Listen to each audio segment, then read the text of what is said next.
Welcome. This is Selling Houston P.O.V. I'm Bernard. I have Ebony Royal, Aisha Shelton, and Nicole Jones. It's good to see you back, Nicole and Aisha. Okay. Aisha's really co-host. But, the shade. The shade is real. The shade is. The shade is Can't see the real. we voice gotta from the start these shade. shows off with gossip. So we want to talk about Deshaun Watson, right? But I also want to know what y'all think about R. Kelly. Oh God. So y'all, Bernard came with this because we had a precursor to us starting the podcast live. We had this very spirited debate. Yeah. And we debated on not having this conversation. We did. You forgot to ask me, did I give a... But here we are. Okay, this is BYT. Let's be clear. I'm asking a question. Okay. We are not supporting. I'm not going to bail anybody out of jail. Right. I'm not going to go take care of their kids with Andrea or whatever her name is. Okay, them kids ain't do nothing. Them kids, but I'm just saying, like, I'm not supporting whatsoever. When you do something for somebody's kids, that's supporting. No, it's not. If you play his music, you support. So now I feel guilty if it comes viral on TikTok. Do it with your legs shaking. Like, it is viral. Nicole Jones is a TikTok queen. I don't know if you guys knew that. Gave my whole name. Mm-hmm. You gave your whole name in your Instagram. Okay, you're right. You're on a podcast. We need your whole name. And it's a little uneasy when you start to talk about R. Kelly and Robert Kelly. To me, there's a difference. There's two. There is not a difference. They occupy the same body. Okay. I'm sorry. It's like Beyonce, Sasha Fierce. When you get on that stage, you're someone else. So But if R. Sasha Kelly Fierce hears somebody, she got to go to jail. Beyonce got to go to jail. R. Kelly is an amazing artist. Yeah, he was. Robert Kelly. Kelly He's no longer. He still has some childhood things that trickled over to his adult life where he really needed some help and love. Yeah. And so not having y'all don't have no childhood trauma. I think his outdoes everybody's though. That's my put that. His trauma. His aunt raped him, right? But how do you know that his outdoes? I don't know. I'm just saying, like, his is really. Don't really, categorize my trauma. Mine was horrible. I think we all had trauma. Listen, hey. Someone has their phone. What's the stat? If someone could look up, like, if we're in a room, what's the percentage that somebody in that room was molested? There's a lot of people out here who are, but some people mentally can't handle it. Can't get past it. And do not know how to turn that tragedy to a triumph. Here's a challenge, and we can definitely tie in Deshaun Watson in this. So you have the trauma, and then you have a bunch of yes people around you and enablers, right? Yeah. So he has that issue, and then you have the enablers that feed your same thing with Deshaun Watson. All these girls, walked up to Buddy. Like he didn't kidnap you to do the things that So he hit you up in Instagram and he flew you out and you didn't think nothing. Right. And he needed his massage. Period. He needed with a happy ending. Period. And you knew what you were there for. And you knew what was going on. But wait, Nicole's question. Yeah. I pulled it up for the whole United States. Okay. So and what's the percentage? I'm going to start with girls. About 1 in every 4 girls and 1 in every 13 boys. So the boys are so much. If Bernard was a guy, one of us in this room right now ain't that horrible? Molested. Yeah. I did not know that. Exactly. Yes. Yeah, this is the United States. We got to protect these sons. This is on the CDC website. My goodness. The sons and the daughters, but I'm just saying, you would assume that the daughters would be higher than the sons. It's the boys. That's a high number. Most people aren't protecting boys. But it is. But wait a minute. 1 in every 4. 1 in every 4 girls. 1 in every 13. Oh no, sorry. Yeah, More girls. So sorry. More girls. I got cross. I got cross. It's the light in here. Yeah. So I went to a breakfast this morning for the Fort Bend child advocates of Fort Bend. Mm-hmm. Right? Wow. We had a breakfast there this morning. So how ironic, right? Y'all. We're talking about this. There I don't want to hear your statistics. Okay. Save me. Babies. Save me.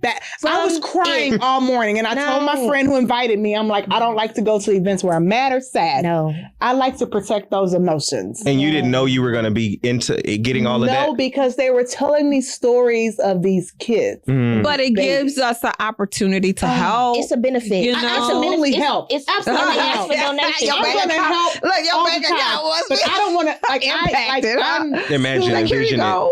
fragile. Yeah. To be, I'm, you know what? I'm going to be honest. It's probably the liquor. I was molested as a child. Yeah.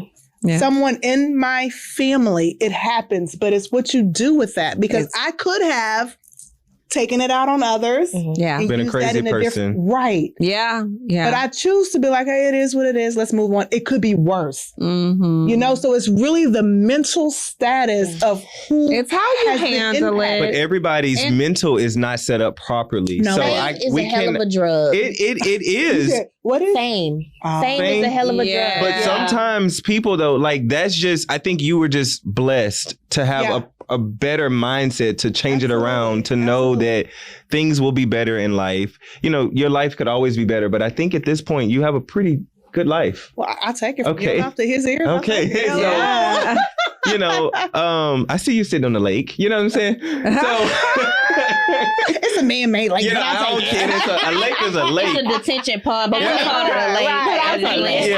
I get in it with a boat. So, but not everybody's mental is like that. And for those that are don't have the proper mental, I think sometimes Robert Kelly. Yeah, we go after them and say, well, they should know better. Yes, well, they should know better. Right. But when your mental is horrible, and this is what they experience for how many years? I think that's love. That's just one thing. The man can't read. Love.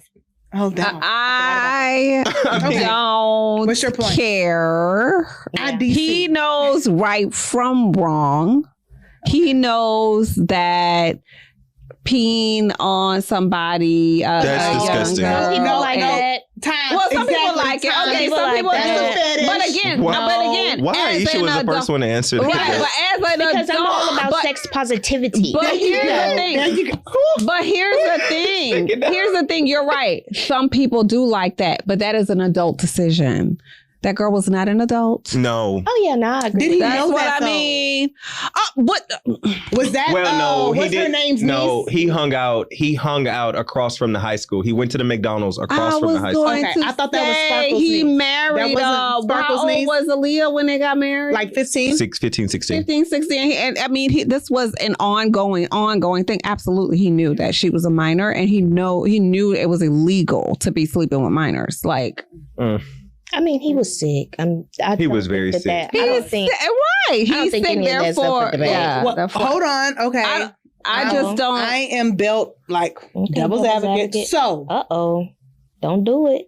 Bill Cosby and the Hugh Hefners of the world. Sheesh. I forgot about Bill. He's still alive. He's kicking. He's alive and he's not going to have to do time. But these two drugged people. Nah, like and he's in jail. I don't know. He getting out. He's getting out. He getting out. He's getting out because of old age, I guess. He is getting out. I guess when you got money, you can do whatever you want. And he got convicted, and I don't support him either. Shamed and embarrassed. I'm just saying, I was one worse than the other. How they had to drug people to do terrible. it. They're both terrible. Definitely, they're both terrible. But they're both I don't know. You drug somebody and put them out like that's a different level. That's also terrible. Both are rape, but that's true. That's a different level of rape. It's I mean, it's taking advantage of innocence. But just full disclaimer for those who are watching. This is a conversation. We are not saying that we support any of those people. You do something wrong, you should get in trouble for it. My mom used to always tell me, I don't visit people in jail. That's all she said. So I just knew if I go there, I couldn't see her. You can never. So while we're on that topic, I love it. Some of you guys are new to us and we welcome you. Ebony and I, and you're going to hear this all the time because this is our podcast. Ebony and I, we started a real estate photography company called Snap House. Okay. Snap House. We have been doing pretty good. Obviously, we wish for the most, the best, right? Hands down, we kick everybody's butt on pricings. right? Okay. So we have different, now we're starting to have interior designers book us. I love it.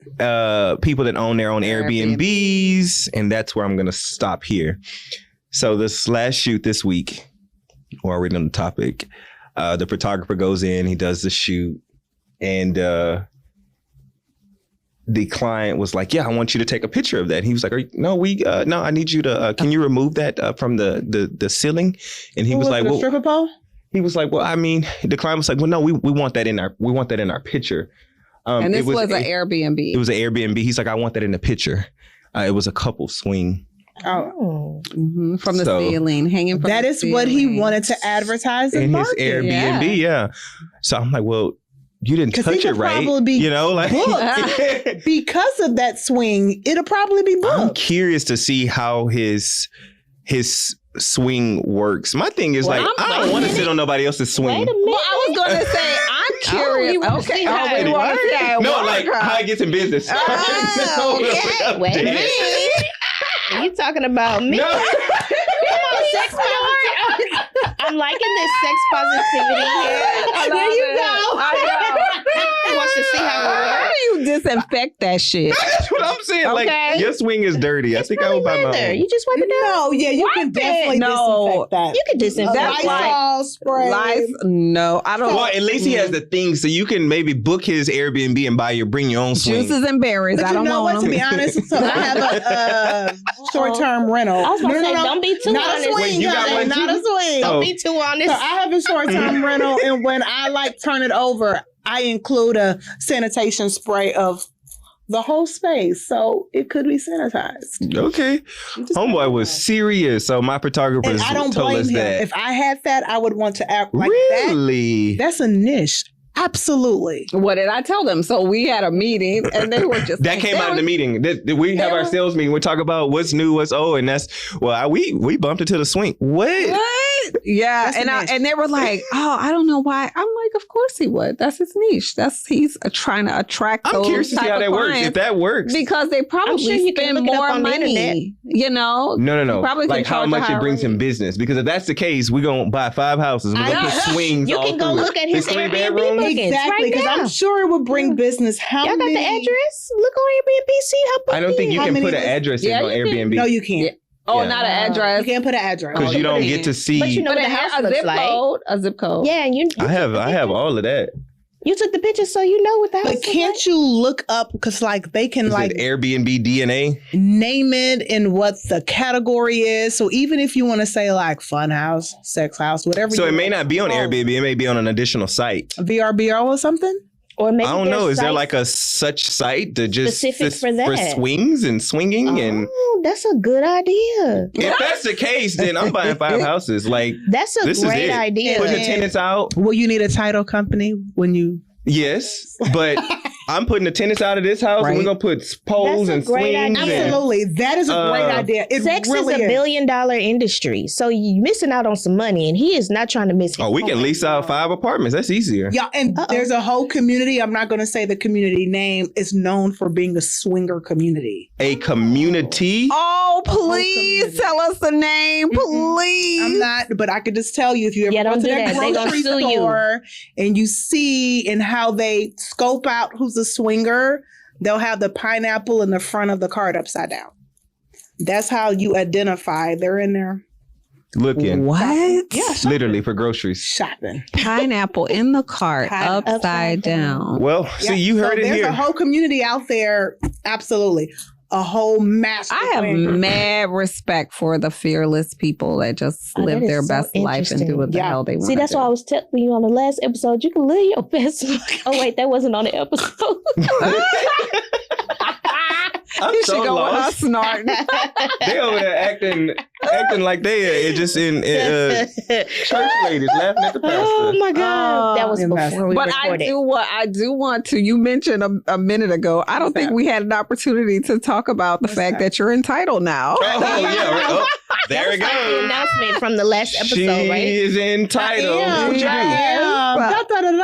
I am with Fidelity National Title. I am business development. So my role is to really build relationships with anyone who would eventually down the line need title work, whether it's realtors, investors, lenders. Like, we're here to do title work. Like, what's title work? Duh. So when you want to sell a property and make sure that you have the rights to sell it, you want to hire a professional with experience and knowledge to make sure that it gets transferred properly, so you're not responsible for liens or you're not accumulating any past liens. So it's very important that you have a really good title company who can do that. Stories. So story time. One of my friends thought that he had got a great deal on a lot in Third Ward. And went through the process, put money at title. Sounds like a wholesaling deal. Well, it wasn't wholesale. It was just off market. So, no, not off market. They put it on the market. Okay. So put it with title. The escrow officer knew the real owner. Called the owner, said, "Hey, I didn't know you were selling this lot." What? Said, "I'm not selling that lot." "Oh, because I have it under contract here with you, with all the documentation." So there's fraud as well that can happen. And I've seen that on time and time again. Actually, there was a guy who got arrested maybe 3, 4, 5, 6 years ago. He had been doing it for years over in Sunnyside. I heard about that. Yeah. So title, when people are doing real estate transactions, and even if it's family to family and all of that, you still need title work on these properties because you need to know what the chain of title looks like. Absolutely. Because you also have ownership. All that good stuff. What you'll do is inherit whatever it is that they got, or you liens, or it's not the person that's really selling it, and you can get $400,000. And I've seen that happen before too. Because you can't get a wire back. Can't get a wire back. I'm talking about money wire gone. Oh, yes. Wow. But that's why it's important. A lot of buyers buy a house from like FSBO, for sale by, right? It's very important that you have a real estate professional you work with that has a trusted title company because that's necessary. There's a thing called FIRPTA. You need a professional to be able to educate you when you're getting ready to buy a house. And if it's a foreign investor, what you need to do after it closes if you want to pursue. There's a lot of things that go into it. And then having a trusted title company and a real estate professional to help you through that, there's a lot of legalities that could be like. So can you elaborate what FIRPTA is? FIRPTA. Okay. So foreign investment, don't have me lie. It has to do with the seller of the property is foreign, meaning if they sell a property, 15% needs to be withheld to pay the IRS. That's a big profit. But the buyer is responsible for doing that and withholding because they're the withholding agent, the buyer. So the buyer's agent has to be the one that's aware of what's going on if you want to help your buyer out. I think it would be a perfect world if the listing agent knows to put an agent remarks. This is owned by a foreign. But because we getting in the car, we're driving off. But the thing about it is, it is though. So you'll get to whether they put it in the agent remarks or the attachments, or at some point in the transaction, the FIRPTA will come up. The buyer has the buyer has the buyer's agent needs to know up front, because if they're getting we're going to bring it up at closing. Because your buyer will sign that FIRPTA affidavit just to let you know. See, I've seen it, and I guess it depends on the title company because I've seen it come up well before, like when we went under contract. Like I've seen it sooner than at the closing table. Now at the closing table, as an agent, I'm not taking responsibility for that because I don't know you got a foreign client. Investor. You know what I mean? Yeah. Exactly. And as a selling agent, honestly, it's not in my seller's best interest for me to be like, hey, here's a FIRPTA. Now it's going to come up at some point. But I mean, it's a fine line with as a selling agent, I have to do what's in the best, and you have to disclose everything. I was gonna say, but that's disclosure. When it's disclosed, when it's disclosed, it has to be disclosed. It will be. It's when are you going to let these people go down this long road and then say, hey, but it's also good if you have a good. I really am going to study this tomorrow. Absolutely. I need to but really it's also better good if you have a really good buyer's agent. You know how you can look who the owner is. Like if you know this is coming up, if the name looks foreign, ask the listing agent. You can't do that. You can't do that though. You can't ask for because the seller has to sign. If my name is Obadoo, and somebody say, "Hey, is your client foreign?" I'm gonna be like, "What's your name again?" No, it's all about delivery. I'm calling on you. By any chance, is your client in America? No. Is a foreign affidavit necessary for this transaction? There's a delivery. Okay. I gotta. This sounds too complicated. I would just want to get in the car and drive off. Good luck selling this damn property. That seems like some craziness that would happen all the time. Like there's something I have to read into this, and there has to be something in the contract that says it needs to be 20 and 21. 20 and 21. There's no boxes that need to be checked. No. It's just something that needs to be uploaded or discussed. And for us in title, it's like it should be title's job to discuss it, though. That should be the listing agent. We need to know who gets that money, withholding. The withholding agent, and it's the buyer. I am going to be... The buyer gets the money? Yes, because the buyer has to send it to the IRS. The title company cannot. And they have to live in the property for 2 years? Correct. Wait, but the buyer doesn't have to pay it. They just get the money. They have to withhold it from the seller. So his proceeds, the buyer gets it, and they have to send the IRS.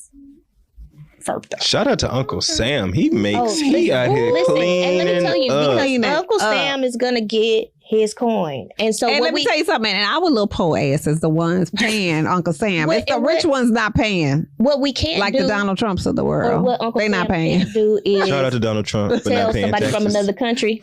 Okay.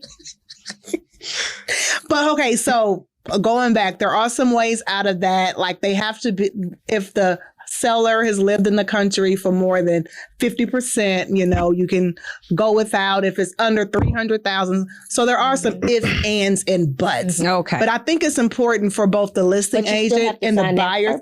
You still have to sign that. Even if it doesn't meet FERPTA requirements, you still have to sign it. I had a client walk away from a deal because she was like, nah. And I was like, but this don't apply to you, sis. She was like, yeah, I don't like it. I was like, that's me. It sounds too complicated. Nah, I'm good. Yeah. I'm good.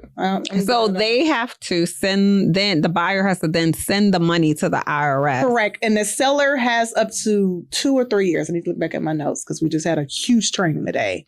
They have I want to say it's 3 years too, because once they file their taxes, when their tax return, then they could get it back. But they have up to 3 years to claim it. Seller does. Because it's like a deposit. It's not a fee. It's a deposit to make sure you don't owe us any taxes. So that you don't flee the country with money without paying Uncle Sam. That's all it is. That's all it is. But okay, all right, y'all. All these things in place and we still not doing well.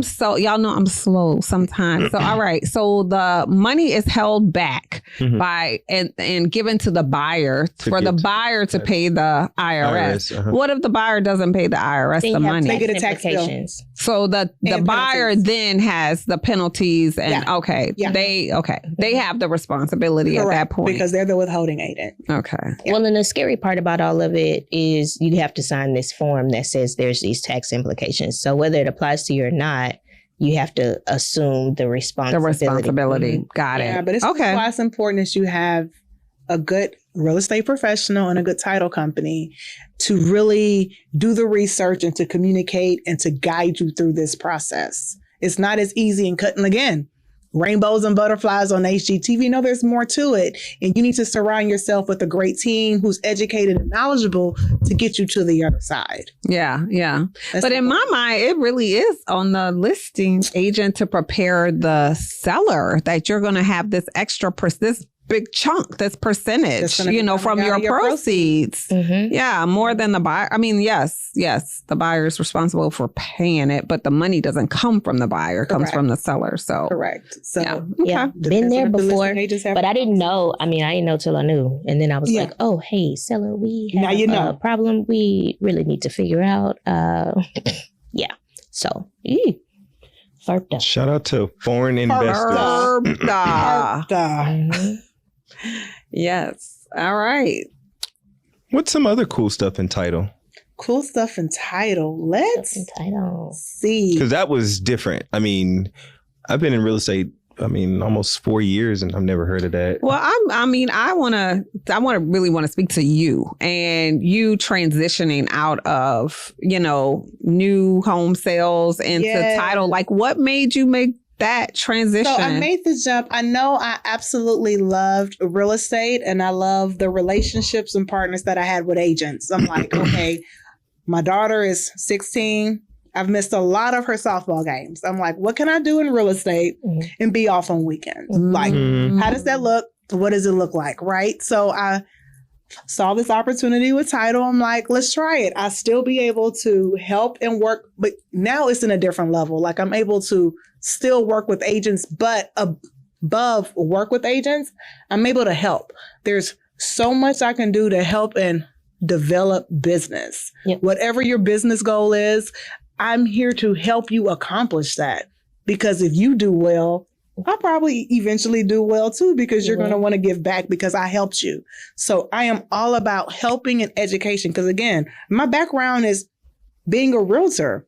I am passionate about that. It's a hard job. So and I just scheduled a few meetings. I'm like, when you do your 2023 goals, let me know so we can get together and talk about how I can help you reach those goals. I'm here to help. It's not about hand out, let me close your deal. Yes, we're going to close your deal on time, do all of that. But I want to do more than that. I want to be able to help your business thrive. Where are you trying to go? I want to help. I love that stuff. But see, when I saw that you switched the title, and I don't know you as well as these two know you, but when I saw you switch the title, I was like, well, that's a great fit for you because you're really good at relationship development. Correct. And with any service provider in the real estate industry, it's about relationship, right? Because 100%. A title company, I ain't going to say it, but I'm not going to say it. Title company is a title company is a title company. But it can feel very transactional. It can feel transactional. And when I get calls like, hey, I heard you have a new listing over in Fairland, and I would like to know if I could have your business.